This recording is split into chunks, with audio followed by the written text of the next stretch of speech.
Design of springs.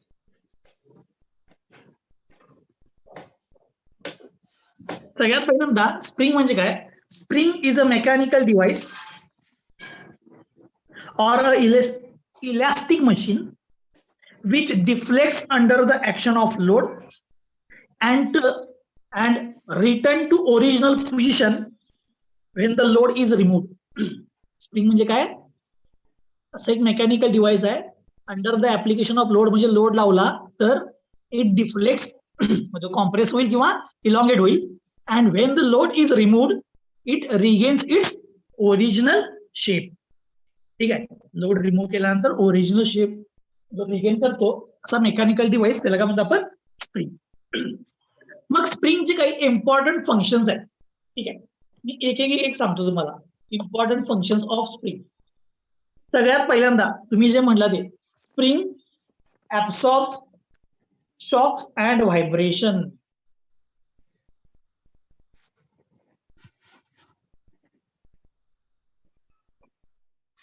त्यामुळे आपण जे शॉक ऍब्सॉर्बर जे यूज करतोय ते सगळे शॉक ऍब्सॉर्बर हे कसे बनवले असतात? Of spring.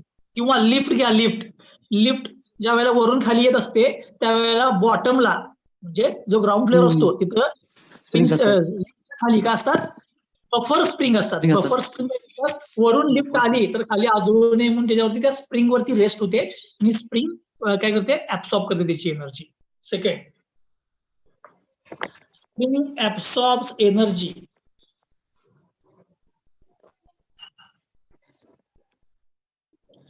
and releases it when required.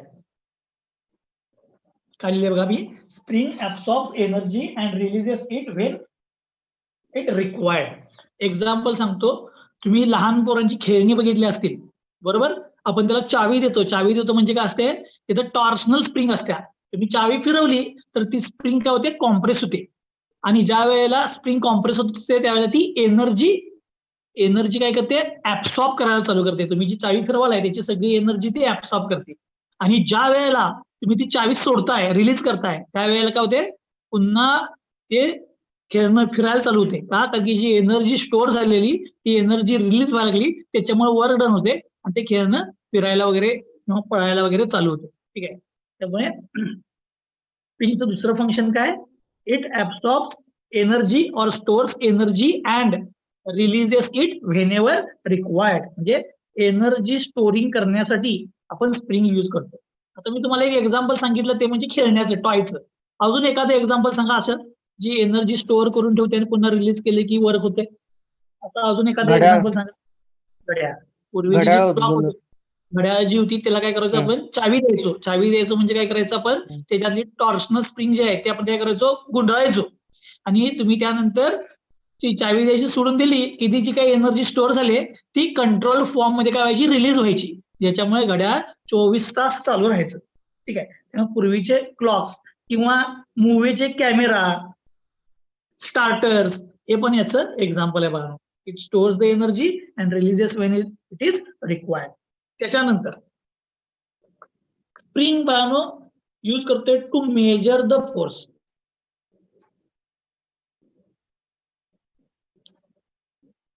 Force measure करण्यासाठी आपण स्प्रिंग यूज करतोय. मी एक सोपं एक्झाम्पल सांगतो, त्यानंतर आणि लेटेस्ट मधले पण एक्झाम्पल सांगतो. बघा, समजा ही स्प्रिंग आहे. स्प्रिंग नेहमी अशी दाखवतात, तुम्ही कंट्रोल मध्ये बघितलं असेल तर त्याचा मी हा एंड समजा फिक्स केला आणि मी याच्या बॉटम एंडला जे मला वजन करायचं आहे ते मी इथं अडकवलं. जेवढं वेट जास्त तेवढं याचं डिफ्लेक्शन काय असणार? जास्त. तो depend upon the deflection of the spring. आपण काय करतो? लोड मेजर करतो. जेवढा लोड कमी तेवढं डिफ्लेक्शन कमी, जेवढा लोड जास्त तेवढं डिफ्लेक्शन जास्त. मग आपण काय केलं असतं? याच्यावरती मार्किंग करून ठेवलेलं असते डिफ्लेक्शनचं आणि लोडचं. हे पूर्वी ऑलरेडी काय केलेलं असते? मोजून ठेवलेलं असते. 1 mm डिफ्लेक्शनला किती लोड आहे, 2 mm डिफ्लेक्शनला किती लोड आहे, आणि हे इथं मार्किंग करून ठेवलेलं असते. जेवढं डिफ्लेक्शन होईल त्याप्रमाणे तुम्हाला इथं लोडची व्हॅल्यू बघायला मिळते. ठीक आहे, स्केल वरती मार्किंग करून ठेवलेलं असते.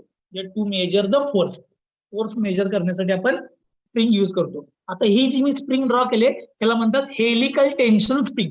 त्याला म्हणायचं हेलिकल टेन्शन स्प्रिंग. आता मी अजून एक एक्झाम्पल सांगतो. तुम्ही हायवेला वगैरे जाताना भरपूर ते वेळेला वाचलं असेल बघा, 40 टनी वजनी काटा, बरोबर आहे काय, 80 टनी वजनी काटा असं लिहिलं असते बघा. आता त्याच्यामध्ये काय करतो आपण, डायरेक्ट पूर्ण ट्रक, ट्रॅक्टर म्हणजे मोठे मोठे व्हेकल जे आहेत ते लोड कॅरी करायला, त्या लोडचं मेजर करण्यासाठी आपण काय करतो नॉर्मली, ते ट्रक जे आहेत ते त्या 40 टनी वजनी काट्यावरती नेऊन उभा करतो. तिथे काय असते, एक प्लॅटफॉर्म असतो, असा प्लॅटफॉर्म, ठीक आहे, जे ट्रकच्या साईडचा हा प्लॅटफॉर्म असतो, त्याच्यावरती तुमचं हे व्हेकल असणार आहे, व्हेकल, आणि याच्या खाली काय असतात, स्प्रिंग असतात, त्या खाली स्प्रिंग असतात. त्या सगळ्या स्प्रिंग हेलिकल कॉम्प्रेशन स्प्रिंग असतात, हेलिकल कॉम्प्रेशन. मग काय होते, ट्रक इथे येऊन थांबला की हा प्लॅटफॉर्म हेलिकल कॉम्प्रेशन स्प्रिंग मुळे खाली जाणार, आणि त्या जेवढ्या खाली जाणार म्हणजे जेवढी स्प्रिंग कॉम्प्रेस होईल त्याप्रमाणे तो लोड मेजर होतो आणि तुम्हाला सांगतात. ठीक आहे, त्यामुळे तिथे काय केलं असते, पूर्वी त्याला डिफ्लेक्शनला किती लोड आहे, डिफ्लेक्शनला किती लोड आहे हा मोजून ठेवलेला असतो. मग जसं डिफ्लेक्शन येईल त्याप्रमाणे तुम्हाला लोडची व्हॅल्यू बघायला मिळते. 40 टनी वजनी काटा म्हणजे मोठं व्हेकलसाठी. आता जर तुम्ही किराणा मालाच्या दुकानात गेला तर आता तुम्हाला पूर्वी वजन तागडी असायची, बरोबर आहे काय, एका बाजूला एका तागडीत वजन टाकायचे आणि एका तागडीमध्ये तुमचं जे काही मटेरियल घ्यायचं ते टाकायचे आणि मोजायचे. पण आता त्या वजन तागडीच्या ऐवजी काय वापरतात रे, डिजिटल वेईंग मशीन वापरतात, बरोबर आहे काय, डिजिटल वेईंग मशीन. आणि त्या डिजिटल वेईंग मशीन वरती काय लिहिलेलं असतं तुम्ही वाचलं असेल बघा, 5 किलो पर्यंत, 10 किलो पर्यंत, म्हणजे तिथपर्यंत ते वेट मेजर करू शकते. का, कारण की तो प्लॅटफॉर्म आहे त्याच्या खाली भावानं पुन्हा स्प्रिंग बसवलं आणि त्या स्प्रिंग काय होतात भावानं, कॉम्प्रेस होतात तुम्ही वरती लोड टाकला की. मग त्या स्प्रिंगच्या कपॅसिटी प्रमाणे त्या तागडीचे काय असते भावानं, कपॅसिटी असते, म्हणजे त्या तुम्ही वेट मेजरिंग इन्स्ट्रुमेंट आहे त्याची कपॅसिटी असते. ठीक आहे, म्हणून to measure the force depend upon the deflection we measure the force. ठीक आहे, ते भावानं नेक्स्ट ऍप्लिकेशन आहे. त्यानंतर नेक्स्ट थर्ड आहे, फोर्थ बघा. मी तुम्हाला मागाशी म्हटलं की स्प्रिंग वरती तुम्ही फोर्स अप्लाय केला तर तो काय करतोय, कंट्रोल्ड मोशन प्रोव्हाइड करतोय. त्याचं पण एक्झाम्पल सांगतो. कंट्रोल्ड मोशन बघा, तुम्ही टॉम 1 मध्ये एक टॉपिक शिकलाय, गव्हर्नर.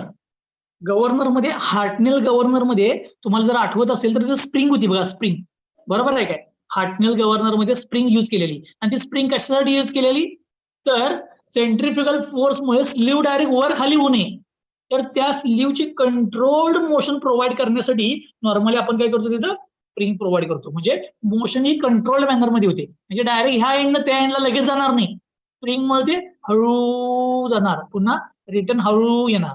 त्यामुळे ज्या मोशन असतात त्या कंट्रोल्ड मॅनर मध्ये देण्यासाठी आपण काय करतो बाळांनो, स्प्रिंग यूज करतो.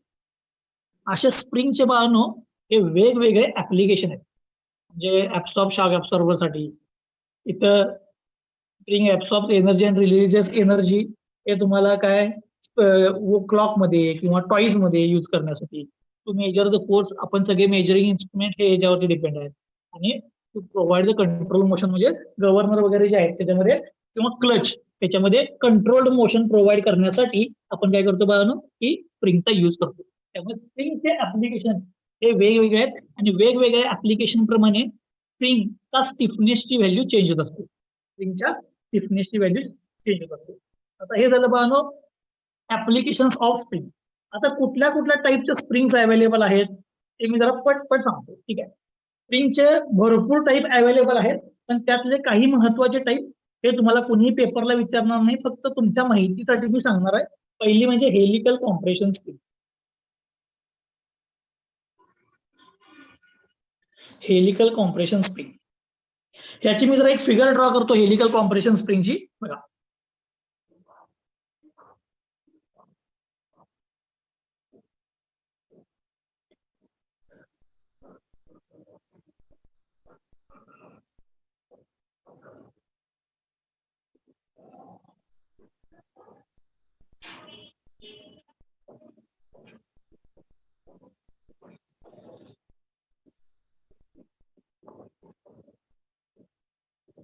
ही स्प्रिंग जी आहे, ही स्प्रिंग कशी असते बघा, एक कॉईल असते, कॉईल. अशी कॉईल म्हणून काय हेलिक्स फॉर्म मध्ये, म्हणजे एक वायर असते सिंपल, ती हेलिक्स फॉर्म मध्ये गुंडळलेली असते. ठीक आहे, वाउंड इन हेलिक्स फॉर्म अशी जी वायर असते त्याला काय म्हणतो आपण, स्प्रिंग. आता ह्याचा हा बॉटम आहे, याच्यावरती हा जर लोड लावला तर ही स्प्रिंग काय होते, कॉम्प्रेस होते. ही स्प्रिंग काय होणार, कॉम्प्रेस. जर वरून लोड लावला तर स्प्रिंग कॉम्प्रेस होणार. जर लोड काढून घेतला तर ती पुन्हा काय होते, इलॉंगेट. अशी जी स्प्रिंग असते ह्याला म्हणतात हेलिकल कॉम्प्रेशन स्प्रिंग. सिमिलरली असंच हेलिकल टेन्शन स्प्रिंग असते. हेलिकल टेन्शन स्प्रिंग, या हेलिकल टेन्शन स्प्रिंग मध्ये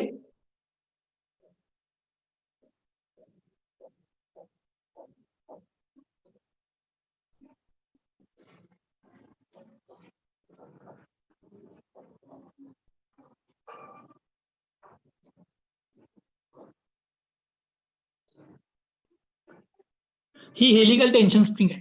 या हेलिकल टेन्शन मध्ये स्प्रिंग मध्ये काय बघा, ह्याचे एंड हे ट्विस्टेड आहे, ह्याचे एंड हे ट्विस्टेड आहेत आणि हे ट्विस्टेड एंड काय करतात, तर हे तुम्हाला कुठेही अडकवता येतात बघा. म्हणजे तुम्ही सायकलचे स्टँड बघितले असेल तर तुम्ही सायकलच्या स्टँड मध्ये स्प्रिंग असायच्या, त्या हेलिकल टेन्शन स्प्रिंग असायच्या. म्हणजे काय, तुम्ही याच्यावरती फोर्स अप्लाय केला की ह्या इलॉंगेट होतात, इलॉंगेट, आणि फोर्स रिमूव्ह केला तर पुन्हा ह्या कॉम्प्रेस होतात.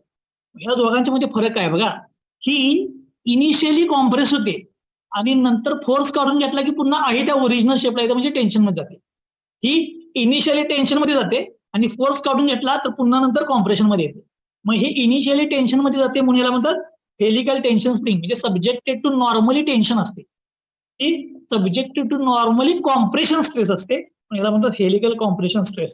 बाकी सगळं याचं कन्स्ट्रक्शन वगैरे सेम आहे, फक्त याचे एंड हे ट्विस्टेड आहेत, याचे एंड हे मॉडिफाईड असतात. ठीक आहे, या मॉडिफाईड एंड बद्दल पण आपण नंतर बोलणार आहे. आता ही जी हेलिकल कॉम्प्रेशन स्प्रिंग आहे, त्या हेलिकल कॉम्प्रेशन स्प्रिंग मध्ये समजा मी फोर्स लावला पी आणि या स्प्रिंगचं डिफ्लेक्शन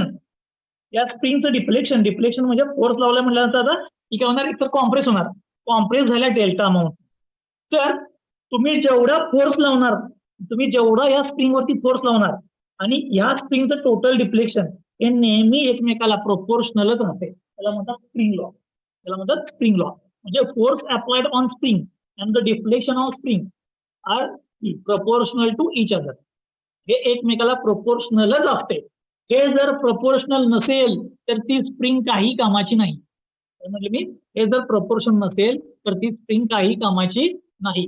एक एक्झाम्पल सांगतो म्हणजे तुमच्या लक्षात येईल. तुम्ही अशा टाईपची स्प्रिंग जे पेनामध्ये पण बघितली असेल, पेनाचे आपण बटन दाबतो की नाही, त्यामध्ये ही स्प्रिंग बघितली असेल. तुम्ही जर स्प्रिंग ही समजा ओढली तर काय होते, ही वायर फॉर्म मध्ये कन्वर्ट होते बघा, वायर फॉर्म मध्ये, बरोबर. आणि ती वायर फॉर्म मध्ये ती कन्वर्ट झाली तर ती पुन्हा स्प्रिंग फॉर्म मध्ये येत नाही.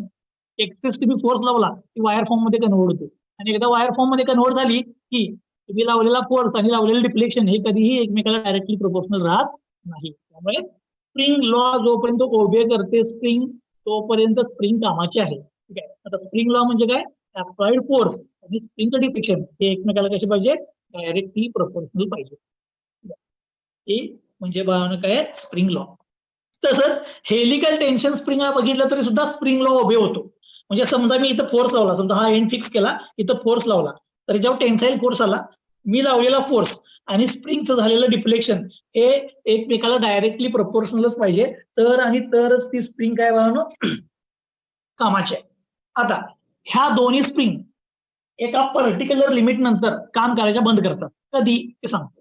विचार करा, मी इथं फोर्स लावला, इथं फोर्स, हे कॉम्प्रेस होणार. आता कॉम्प्रेस होऊन फायनली असं झाले,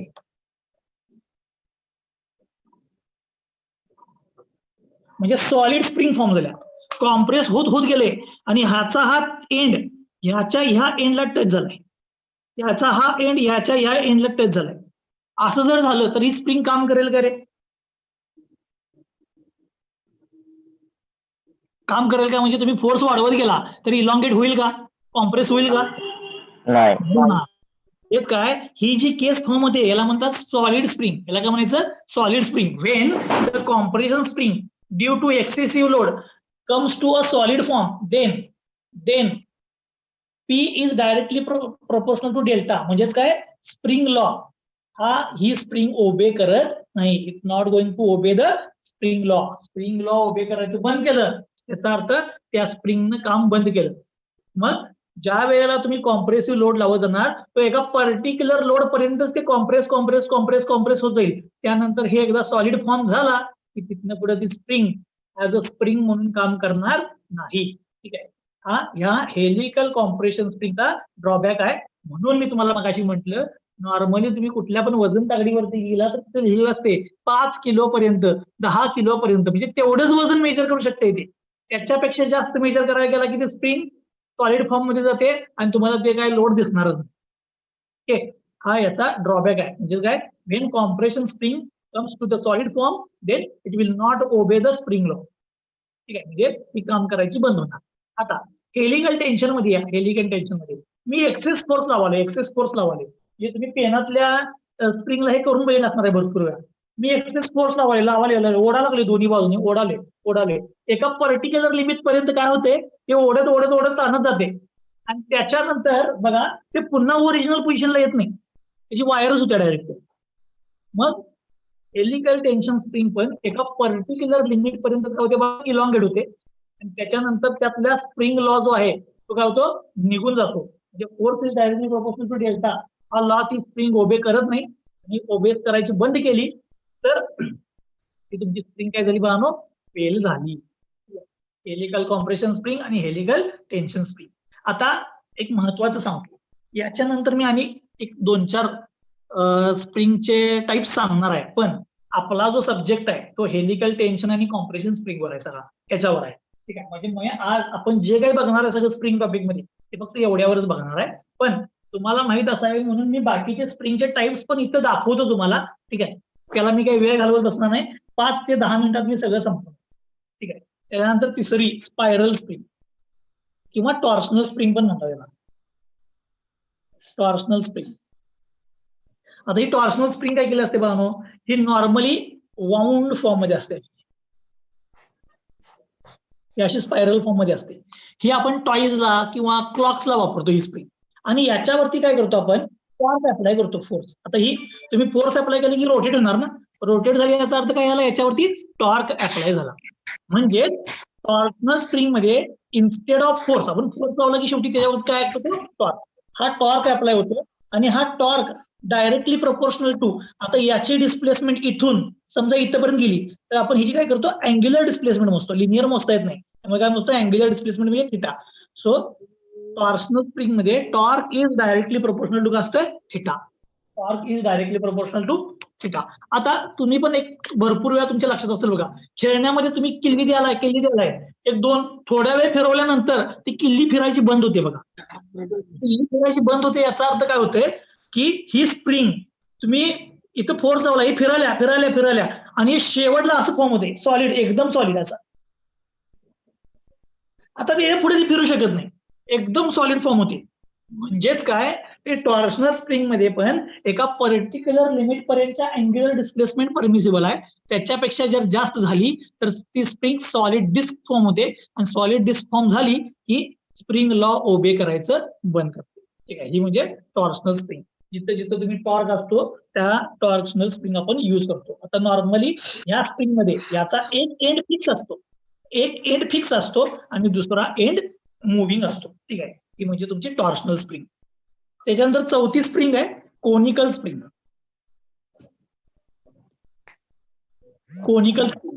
आता कोनिकल स्प्रिंग मी तुम्हाला दाखवतो आणि मग नंतर मी त्याचं एक्झाम्पल सांगतो म्हणजे तुमच्या लक्षात येईल.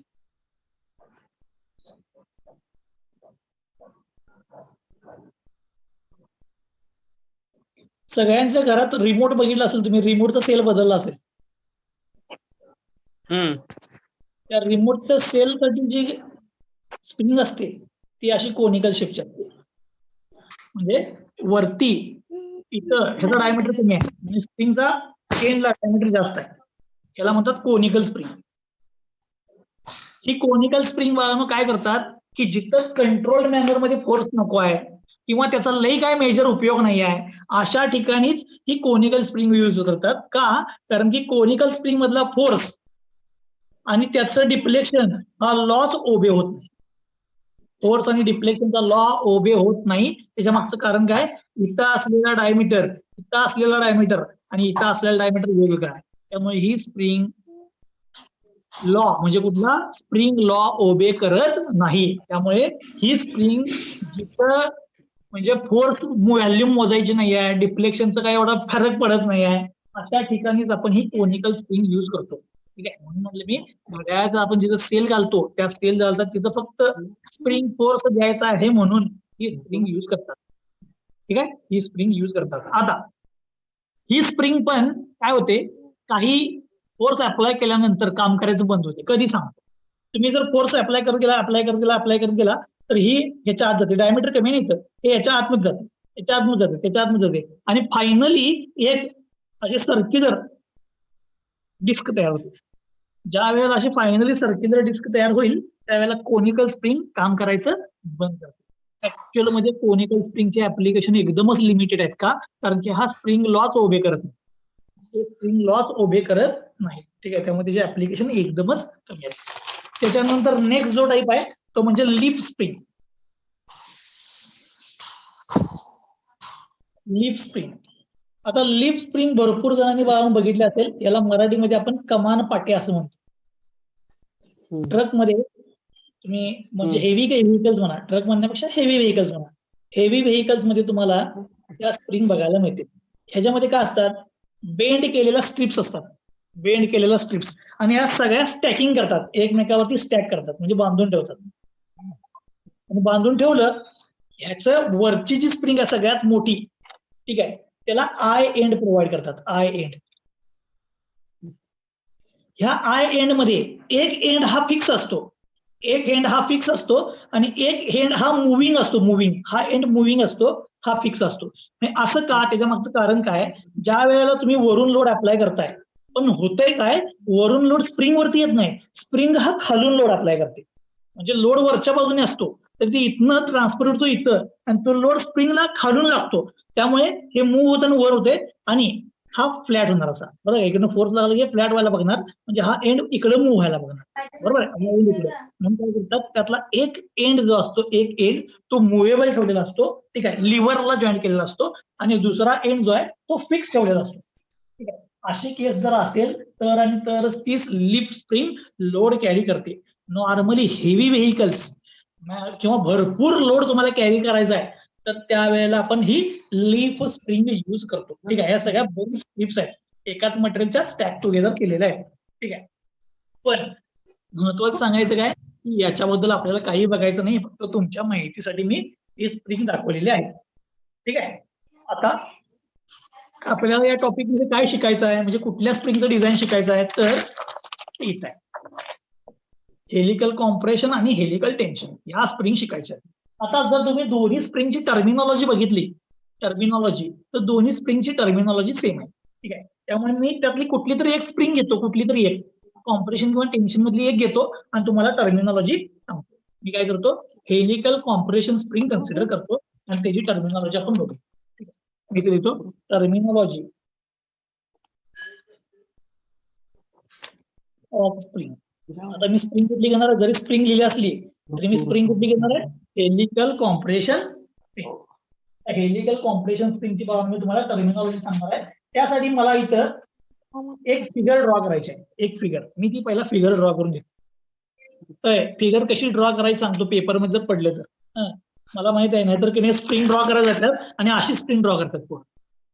करायची असते ही, फायनली होते ही. कशी ड्रॉ करायची सांगतो. पहिल्यांदा अशा लाईन्स ड्रॉ करायच्या, दोन, तशाच इथं दोन घ्यायचे.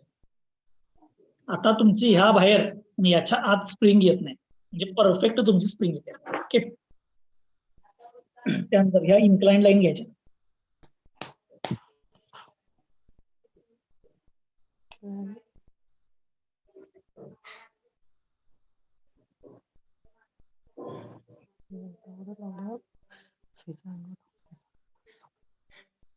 आता स्प्रिंग ही वायर फॉर्म मध्ये आहे, मधून कुठून पण कट केलं की तुम्हाला सर्क्युलर दिसणार, म्हणून मी त्याचे एंड सर्क्युलर दाखवले.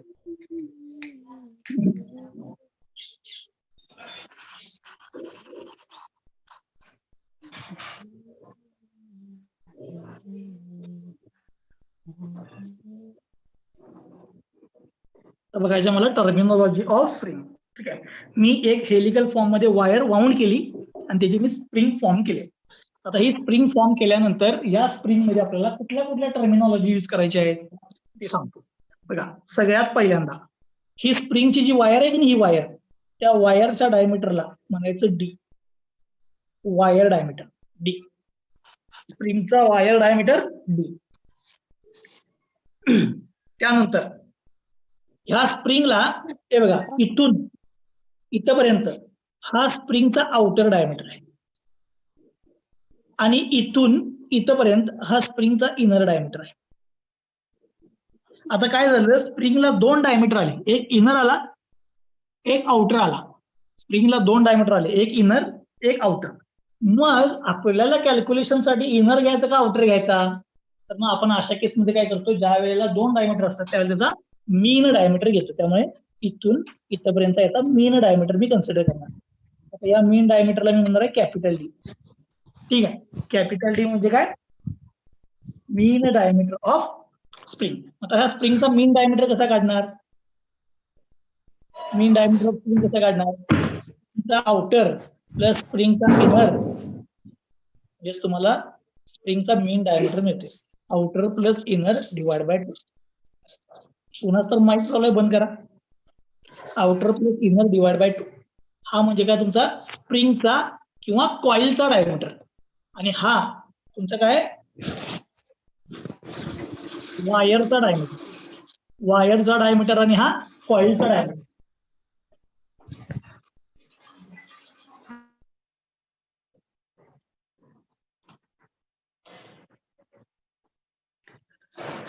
हा वायरचा डायमीटर आणि हा तुमच्या कॉइलचा डायमीटर. ठीक आहे, बघा मी परत एकदा सांगतो, डायमीटर कुठले कुठले सांगितले. स्प्रिंगची जी वायर आहे त्या वायरचा डायमीटर डी. स्प्रिंग फॉर्म केल्यानंतर जी कॉइल फॉर्म होते त्या कॉइलचा इनर डायमीटर डी आहे, कॉइलचा आउटर डायमीटर डी हो. पण आपल्याला दोन्हीपैकी एक कुठला तर घ्यायला पाहिजे, म्हणून आपण काय करतो, मीन डायमीटर करतो, मीन डायमीटर ऑफ स्प्रिंग. ठीक आहे, त्याच्यानंतर या स्प्रिंग मध्ये एक खूप महत्वाची कन्सेप्ट आहे, त्याला बाळांनो म्हणतात स्प्रिंग इंडेक्स. Spring index. आता ही स्प्रिंग इंडेक्स तुम्हाला प्रत्येक प्रॉब्लेम मध्ये लागणार आहे. ही एक इमॅजिनरी टर्म आहे, इमॅजिनरी टर्म. आणि ती इमॅजिनरी टर्म म्हणजेच काय, ratio of coil diameter to the wire diameter. Ratio of coil diameter to the wire diameter. ठीक आहे, कॉइल डायमीटर आणि वायर डायमीटरचा रेशो, यालाच काय म्हणतात, स्प्रिंग इंडेक्स.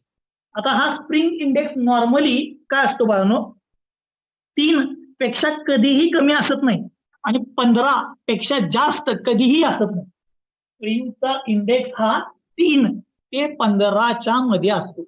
समजा तो 3 पेक्षा कमी झाला तर काय होते माहिती काय, इथलं कर्वेचर जो असतोय, म्हणजे मी टॉप व्ह्यू दाखवतो की समजा तुमची कॉइल आहे, कॉइल, तर या कॉइलला हा जो कर्वेचर आहे तो एकदमच कमी होतो. आणि एकदमच कमी झाला तर इथून स्प्रिंगच फेल होते, जिथे जिथे बेंड आहेत की नाही तिथून फेल होते.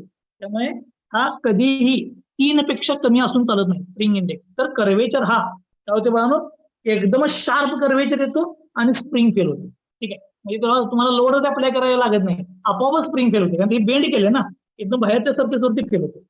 आणि दुसरं, जर 15 पेक्षा जास्त झाला, हा 15 पेक्षा जास्त झाला तर काय होते, स्प्रिंग लहान आणि हा डायमीटर लय मोठा होतोय.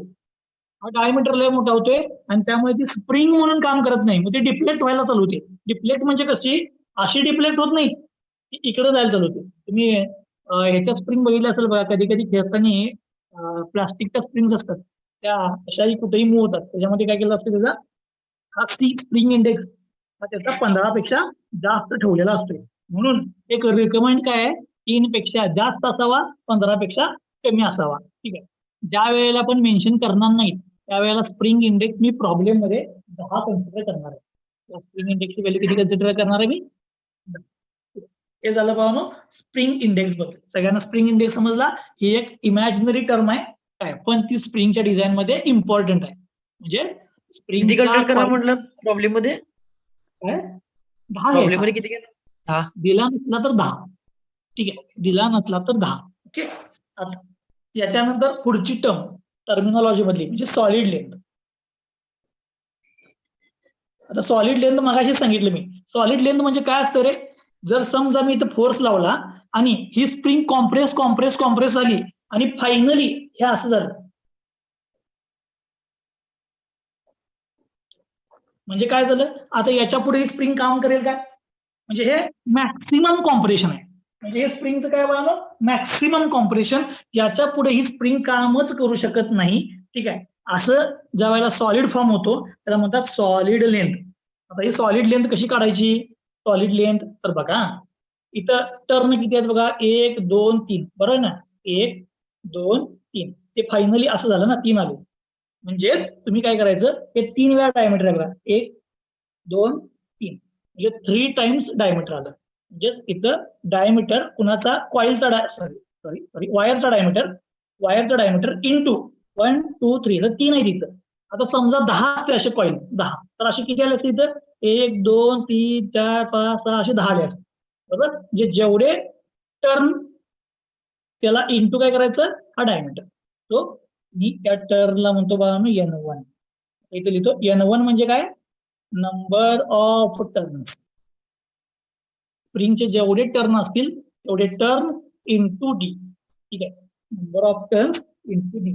आता नंबर ऑफ टर्न्स पण म्हणतात किंवा नंबर ऑफ कॉइल्स पण म्हणतात. मी लिहून ठेवतो नंबर ऑफ कॉइल्स, म्हणजे 1 कॉइल 2 3 असे 3 दाखवल्यात मी, 3 टाइम्स डायमीटर यायला पाहिजे होतं. पण आता मी 10 घेतले तर 10 टाइम्स डायमीटर आहे. N1 असतील तर N1 टाइम्स ऑफ डायमीटर. ही म्हणजे काय, सॉलिड लेंथ. ठीक आहे. आता सॉलिड लेंथ झाल्यानंतर दुसरी एक महत्वाची टर्म आहे याची, ती म्हणजे फ्री लेंथ. ठीक आहे, इथे लिहून ठेवतो फ्री लेंथ. Free length. आता फ्री लेंथ म्हणजे काय, ज्या वेळेला स्प्रिंग वरती कुठलाही फोर्स ऍक्ट होत नाही त्यावेळेची जी लेंथ असते त्याला म्हणतात फ्री लेंथ. आता मी हा फोर्स काढला इथला, ही जी काही लेंथ आहे ही म्हणजे फ्री लेंथ. पण तुम्ही व्यवस्थित बघा, ह्या 2 कॉइल मध्ये डिस्टन्स आहे, ह्या 2 कॉइल मध्ये काहीतरी डिस्टन्स आहे. ज्या वेळेला कुठलाही फोर्स अप्लाय होत नाही स्प्रिंग वरती त्यावेळेची लेंथ म्हणजे त्याची काय असते, फ्री लेंथ. मग फ्री लेंथ कशी डिटरमाइन करतात नॉर्मली ते सांग. इज इक्वल सॉलिड लेंथ म्हणजे ही लेंथ, सॉलिड लेंथ प्लस या सॉलिड लेंथ मध्ये काय करायचं, आता एक गोष्ट मी काय करणार आहे, ऍड करणार आहे. सॉलिड लेंथ मध्ये एक गोष्ट ऍड करणार आहे. आता ती काय ऍड करणार आहे ते आता मी तुम्हाला सांगतो. Plus axial gap plus deflection of spring. बघा जरा असं विचार करा, कधी पण तुम्ही फोर्स अप्लाय केला याच्यावरती, कधी पण फोर्स अप्लाय केला, तुम्ही पूर्ण कॉम्प्रेस होऊ देणार स्प्रिंग, किंवा सहसा फोर्स अप्लाय केला तर पूर्ण सॉलिड होऊ देत नाहीत. हे थोडा तरी गॅप राहायला पाहिजे. का थोडा तरी गॅप राहायला पाहिजे, गॅप राहिला नाही तर ती स्प्रिंग काम करायचं बंद करणार. त्या पोझिशनला 2 कॉइल मधला जे डिस्टन्स आहे याला म्हणतात ऍक्सियल गॅप. तो इथे लिहिला ऍक्सियल गॅप. ठीक आहे, ऍक्सियल गॅप प्लस समजा अगोदर लेंथ 100 होती आणि मी कॉम्प्रेस केली आणि समजा 60 झाली तर डिफ्लेक्शन किती झालं, 40. 60 प्लस 40 इथे कुठे किती आला, 100. त्यामुळे सॉलिड लेंथ प्लस डिफ्लेक्शन हे म्हणजे काय असते, फ्री लेंथ. पण पूर्ण आपण सॉलिड फॉर्म होऊ देत नाही म्हणून तुम्ही ऍक्सियल गॅप ऍड केलाय. नाही लिहिला तरी चालतं axial gap, solid length plus deflection लिहिलं तरी चालतं. ती म्हणजे त्याची काय असते, फ्री लेंथ. फ्री लेंथ म्हणजे ज्या वेळेला स्प्रिंग वरती कुठलाही फोर्स अप्लाय होत नाही त्यावेळेची स्प्रिंगची लेंथ. ठीक आहे, ही म्हणजे त्याची फ्री लेंथ. त्यानंतर नेक्स्ट पिच.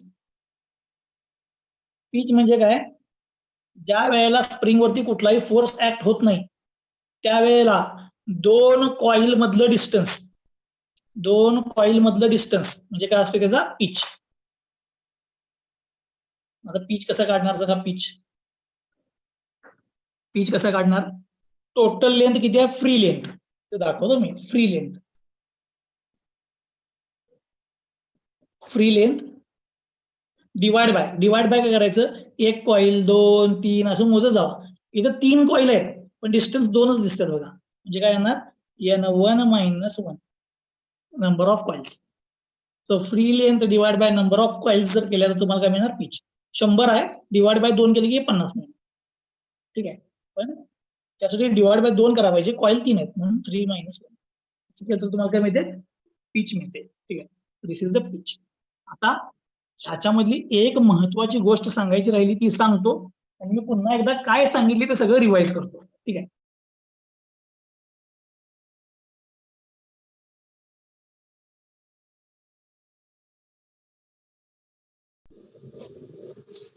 बघा, पिच म्हणजे काय, हे इथून इथपर्यंत डिस्टन्स आहे. मग हे कसं काढणार, एक कॉईल आली की एक पिच येतोय, दोन कॉईल आल्या की दोन पिच येतात, पण ऍक्च्युली टोटल 3 कॉईल आहेत, पण डिस्टन्स येते 2 कॉईल मधलं, बरोबर. सगळं मिळून फ्री लेंथ आहे. मग या फ्री लेंथला मी नंबर ऑफ कॉईल्स जर डिवाइड केलं तर डिस्टन्स येणार, पण इथं 3 कॉईल आहेत पण डिस्टन्स 2 कॉईल मधलंच मोजायचं आहे, बरोबर. म्हणून इथे लिहिलं n-1, नंबर ऑफ कॉईल्स -1 केलं की तुम्हाला पिच मिळते. Free length divide by number of coils -1 म्हणजे पिच मिळते. आता एक महत्वाची आणि लास्टची टर्म सांगतो, ठीक आहे, ती म्हणजे स्प्रिंग स्टिफनेस. हे सगळ्यात इम्पॉर्टंट आहे, कारण सगळ्या स्प्रिंगचं डिझाईन हे याच्यावरती डिपेंड आहे. स्प्रिंग स्टिफनेस, मी मगाशी म्हणलं तुम्हाला एक स्प्रिंग लॉ आहे. काय रे स्प्रिंग लॉ, तो स्प्रिंग न ओबेच करायला पाहिजे. कुठला लॉ स्प्रिंग न ओबे करायला पाहिजे, मगापासून 2-3 वेळा म्हटलं बघा, स्प्रिंग लॉ उभे करायला पाहिजे, स्प्रिंग लॉ उभे करायला पाहिजे. हे ओपन करतो, सांगा इथं स्प्रिंग लॉ काय, स्प्रिंगचा फोर्स आणि स्प्रिंगचं डिफ्लेक्शन हे एकमेकाला काय पाहिजे, डायरेक्टली प्रपोर्शनलच पाहिजे. मग ते इथे लिहितो, स्प्रिंग वरचा फोर्स आणि स्प्रिंगचं डिफ्लेक्शन हे एकमेकाला डायरेक्टली प्रपोर्शनलच पाहिजे. मग जर मी प्रपोर्शनॅलिटी तर काढली तर काहीतरी कॉन्स्टंट येणार, प्रपोर्शनॅलिटी काढली तर काहीतरी कॉन्स्टंट येणार. तो जो कॉन्स्टंट असतो तो म्हणजेच असतो स्टिफनेस. तो कॉन्स्टंट म्हणजेच काय असतो बाळांनो, stiffness. So P is equal to, proportionality काढली इक्वल टू घेतलं, त्याचा काहीतरी कॉन्स्टंट आणला के इंटू डेल्टा. तो कॉन्स्टंट इज इक्वल टू काय बघा, पी डिवाइड बाय डेल्टा. आणि हा जो स्प्रिंग कॉन्स्टंट आहे यालाच काय म्हणतात, स्टिफनेस ऑफ स्प्रिंग. त्यामुळे कुठल्याही स्प्रिंगचं डिझाईन हे त्याच्या स्टिफनेस वरती डिपेंड असतं. का, जेवढा स्टिफनेस जास्त, काय म्हटलं मी, जेवढा स्टिफनेस जास्त तेवढं डिफ्लेक्शन कमी, जेवढा स्टिफनेस कमी तेवढं डिफ्लेक्शन जास्त. म्हणजे मी फोर्स सेम ठेवाले तर सांगायला स्टिफनेस जेवढा तुम्ही जास्त करणार तेवढी डिफ्लेक्शनची व्हॅल्यू कमी होत जाणार, आणि जेवढा स्टिफनेस तुम्ही कमी करणार तेवढी डिफ्लेक्शनची व्हॅल्यू वाढणार. म्हणजे स्प्रिंगचं डिफ्लेक्शन हे कोणावरती डिपेंड आहे, त्या स्प्रिंगच्या कॉन्स्टंट म्हणजे स्टिफनेस वरती डिपेंड आहे. जेवढा तुम्ही कॉन्स्टंट जास्त ठेवणार तेवढं डिफ्लेक्शनची व्हॅल्यू कमी येणार, आणि जेवढं डिफ्लेक्शन तुम्ही जेवढा स्प्रिंग कॉन्स्टंट तुम्ही कमी ठेवणार तेवढं डिफ्लेक्शनची व्हॅल्यू वाढणार, कारण की एकमेकाला इनव्हर्सली प्रपोर्शनल. ठीक, ही म्हणजे स्प्रिंग स्टिफनेस. ठीक आहे. आता बाळांनो मी तुम्हाला फक्त टर्मिनॉलॉजी सांगितल्या, तर मी जरा मागे जातो आणि परत एकदा सांगतो. बघा, स्प्रिंगचे फंक्शन वेगवेगळे आहेत. To absorb the energy, to absorb the energy and release the energy, to absorb the shocks and vibration, to measure the force, to provide the controlled motion, असे वेगवेगळे ऍप्लिकेशन आहेत. मग वेगवेगळ्या ऍप्लिकेशनसाठी वेगवेगळ्या स्प्रिंग तुम्हाला लागतील. मग मी त्यातले टाईप ऑफ स्प्रिंग सांगितले. पहिला compression spring, tension spring, torsional spring, conical spring, ठीक आहे, आणि लिप स्प्रिंग. आपल्यासाठी जी महत्वाची आहे ती कुठली, टेन्शन अँड कॉम्प्रेशन. म्हणून मी त्यातली एक कॉम्प्रेशन स्प्रिंग इथे ड्रॉ केली. आता या कॉम्प्रेशन स्प्रिंग मध्ये काय झालं बघा, की मी याची टर्मिनॉलॉजी सांगताना पहिल्यांदा स्प्रिंगचा वायर डायमीटर घेतला डी, स्प्रिंगचा इनर डायमीटर घेतला डी आय, आउटर डायमीटर घेतला डीओ, आणि यांचा मी मीन काढला, mean diameter D, mean diameter outer plus inner divide by 2. त्यानंतर स्प्रिंग मध्ये एक सगळ्यात महत्वाची कन्सेप्ट आहे म्हणजे spring index. Spring index C is equal to कॉइलचा डायमीटर डिवाइड बाय स्प्रिंगच्या वायरचा डायमीटर. ठीक आहे, आणि हा इंडेक्स 3 पेक्षा जास्त आणि 15 पेक्षा कमीच पाहिजे. ठीक आहे, तर ती स्प्रिंग वर्क होते. 3 पेक्षा कमी केला तर स्प्रिंग ती बेंड करतानाच तुटणार, आणि 15 पेक्षा जास्त केलं तर ती बकलिंग होणार आणि फेल होणार. ठीक आहे, त्यानंतर त्याची सॉलिड लेंथ, जर मी फुल फोर्स लावला तर कॉम्प्रेस होईल, कॉम्प्रेस झाल्यानंतरची लेंथ. फ्री लेंथ म्हणजे काही फोर्स नसतानाची लेंथ. ठीक आहे, पिच म्हणजे काही फोर्स नसताना 2 कॉईल मधलं डिस्टन्स म्हणजे पिच, आणि स्प्रिंगची स्टिफनेस. ठीक, आता हे झालं बघा ना टर्मिनॉलॉजी. आता मी अजून एक गोष्ट फक्त आजच्या ह्याच्यात ऍड करतो. ठीक आहे, आणि संध्याकाळी मग मी डेरिव्हेशन करतो. डेरिव्हेशन 10 मिनिटाचं आहे, त्यापेक्षा जास्त नाही. 10 ते 12 मिनिटाचं डेरिव्हेशन आहे. ठीक आहे, नंतर लगेच प्रॉब्लेम. आत्ताच नाही, मी बाहेर जाणार आहे 10 वाजता. संध्याकाळी 2 तास घेतो. बघा, मग ही जी स्प्रिंग आहे ह्या स्प्रिंग मध्ये ज्या वेळेला तुम्ही हा एंड आहे की नाही, एंड तुमच्या एक लक्षात येईल बघा, मी इथनं कट केलाय बघा, असा इथं पण बघा तुम्ही इथं कट केलाय. हे असं का करतो आपण, तर कॉम्प्रेशन स्प्रिंग मध्ये ह्याच्या खाली सपोर्ट आहे बघा, त्या सपोर्ट वरती ही स्प्रिंग काय व्हायला पाहिजे, अकॉमोडेट व्हायला पाहिजे. तसंच वरती एखादा प्लॅटफॉर्म असतो असा वरती, आणि त्याच्यावर फोर्स असतो, तो प्लॅटफॉर्म अकॉमोडेट व्हायला पाहिजे म्हणून याचा एंड जो असतो की नाही, एंड तो आपण मॉडिफाय करतो. ओरिजिनली जर बघितलं असतं तुम्ही ओरिजिनली, तर ते असं दिसायला पाहिजे होतं. दाखवतो, ओरिजिनल एंड असा दिसायला पाहिजे होता, असा. बरोबर, ही तुमची समजा स्प्रिंग आहे, अशी स्प्रिंग आहे खाली, तर हे असं दिसायला पाहिजे होतं ओरिजिनली तुम्ही कट केल्यावर. पण हे अकॉमोडेट होण्यासाठी आपण मॉडिफाय करतो आणि काय होते, हे असं करतो. ठीक आहे, ह्याला मॉडिफाईड एंड म्हणतात. किंवा कधी कधी हे असं करतात. ते कशासाठी करायचं हे एंड मॉडिफाय, तर ती स्प्रिंग ज्या सपोर्ट मध्ये बसवणार आहे त्या सपोर्ट मध्ये काय व्हायला पाहिजे, अकॉमोडेट व्हायला पाहिजे. मग ती अकॉमोडेट जर व्हायला पाहिजे असेल तर तुम्हाला एंड त्याचा काय करायला लागणार, मॉडिफाय करायला लागणार. मग ज्या वेळेला तुम्ही एंड मॉडिफाय करताय त्यावेळेला हा जो एंड असतो ह्याला म्हणतात प्लेन एंड. हा जो पहिला एंड दाखवलाय प्लेन एंड, म्हणजे ह्याच्यात काही मॉडिफिकेशन नाही. दुसरा बघा, तेवढाच मी फ्लॅट करून घेतलाय जेणेकरून हा बरोबर अकॉमोडेट व्हायला पाहिजे. ह्याला म्हणतात ग्राउंड एंड. आणि त्यानंतर जो तिसरा आहे ह्याला म्हणतात स्क्वेअर्ड अँड ग्राउंड एंड. पण हे एंड मॉडिफाय करायला गेलं तर काय प्रॉब्लेम होतोय, आता तुम्हाला मी सांगतो. जर तुम्ही एंड मॉडिफाय करायला गेला तर काय प्रॉब्लेम होते बघा. मला सांगा, ह्याला तुम्ही मशीनिंग केलं या एंडला, तर ह्याच्यामध्ये स्प्रिंग ऍक्शन राहील या एंडमध्ये. तुम्ही नॉर्मली ज्या वेळेला तो एंड मॉडिफाय करायला जाताय, कट करताय, तिचा वायर डायमीटर कमी करताय, हे फ्लॅट केलं ना मी, त्यामुळे काय होतं ह्या प्रोसेसमध्ये वरती पण करतोय खाली पण करतोय. मग या प्रोसेसमध्ये काय होते, एंड मधली स्प्रिंग ऍक्शनच निघून जात्या, त्या एंड मधली स्प्रिंग ऍक्शनच निघून जात्या. मग आपण असं कन्सिडर करतोय, समजा ह्याचे टोटल 10 कॉईल आहेत म्हणजे 10 टर्न आहेत, तर आपण असं कन्सिडर करतोय की त्यातला वरचा हाफ आणि खालचा हाफ हा स्प्रिंग ऍक्शन मध्येच नाहीये, कारण की तो त्याच्यामध्ये स्प्रिंगच्या प्रॉपर्टी राहतच नाही. म्हणून आपण करतोय असं कन्सिडर करतो की ह्यातनं एक टर्न लॉस झाला. एंड मॉडिफाय केल्यानंतर एक टर्न मधली स्प्रिंग ऍक्शन निघून गेली. म्हणजे समजा टोटल 10 टर्न असतील तर किती मध्ये स्प्रिंग ऍक्शन असणार आहे, 9 टर्न मध्येच असणार आहे. शेवट जे आहे ते स्प्रिंग ऍक्शन देतच नाही. ज्या वेळेला तुम्ही स्क्वेअर्ड अँड ग्राउंड करताय त्यावेळेला आपण असं कन्सिडर करतो की 2 टर्न म्हणजे वरचा एक आणि खालचा एक असे मिळून 2 टर्न हे स्प्रिंग ऍक्शन देतच नाहीत. म्हणजे जर 10 टर्न असतील तर त्यातले 2 टर्न स्प्रिंग ऍक्शन देत नाहीत एंडचे, फक्त 8 टर्न स्प्रिंग ऍक्शन देतात. आणि जर प्लेन एंड असेल, प्लेन एंड, तर त्यात काही मॉडिफिकेशन नाही, पण हे काय होते, प्लॅटफॉर्मच्या कॉन्टॅक्ट मध्ये आल्यानंतर इथली स्प्रिंग ऍक्शन निघून जात्या आणि आपण असं कन्सिडर करतोय की त्यातला हाफ टर्न म्हणजे वरचा 0.25 आणि खालचा 0.25 हे स्प्रिंग ऍक्शन मध्येच नाही, म्हणजे त्यांच्यामध्ये स्प्रिंग ऍक्शन निघूनच गेले असं कन्सिडर करतोय. ठीक आहे, त्यामुळे ज्या वेळेला पण आपण स्प्रिंग डिझाईन करतो त्यावेळेला ह्या फॅक्टर महत्वाचा आहे का, जर 10 टर्न असतील तर आपण काय करणार, 10च्या 10 टर्न स्प्रिंग ऍक्शन मध्ये आहेत असं कन्सिडर करणार. पण ज्यावेळेला तुम्ही एंड मॉडिफाय करताय त्यावेळेला ते एंड मधली स्प्रिंग ऍक्शन निघून जाते. म्हणून स्क्वेअर्ड आणि ग्राउंड टर्नला आपण 2 टर्न वजा करतो स्प्रिंग ऍक्शन म्हणजे टोटल टर्न मधून. म्हणजे 10 टर्न असतील तर 8 टर्नच ते स्प्रिंग ऍक्शन मध्ये.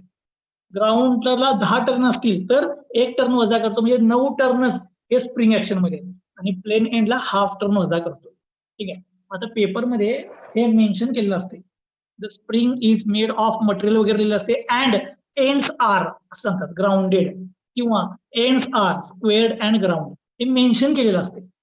काही प्रॉब्लेम असे पण असतात की ज्यात लिहितच नाहीत कुठला एंड आहे, कुठला एंड आहे हे लिहिलं नाही तर तुम्ही ह्यातला कुठलाही एंड तुम्ही चूज करू शकताय. पण मी तो नेहमी हाच चूज करणार, कारण मोस्ट ऑफ द टाइम हा एंड यूज केलेला असतो स्प्रिंग मध्ये, स्क्वेअर्ड अँड ग्राउंड, त्यामुळे मी तो हा चूज करणार. तुम्ही कोणताही करू शकताय. जर मेन्शन केलं नसेल तर, मेन्शन केला असेल तर काय प्रश्नच नाही, जो दिलाय तो घ्यायचा. ओके, तिथं बाळांनो हे सगळं स्प्रिंगचं इंट्रोडक्शन होतं, सगळं स्प्रिंगचं इंट्रोडक्शन. आज संध्याकाळच्या लेक्चर पासून मी याचं डेरिवेशन छोटंसं डेरिव्हेशन आहे. या टॉपिक मध्ये टोटल 2 डेरिव्हेशन आहेत. दोन्ही पण छोटी छोटी आहेत. मी डेरिव्हेशन घेणार आणि डेरिव्हेशन झाल्यानंतर लगेच प्रॉब्लेम स्टार्ट करणार. प्रॉब्लेम पण याची लई सोपे आहे. डेरिव्हेशन 2च छोटी छोटी आहे. ठीक आहे. पहिलं डेरिव्हेशन एक 10 ते 15 मिनिटातच संपतं. दुसरं मी लगेच घेणार नाही आज, ती उद्या घेईन.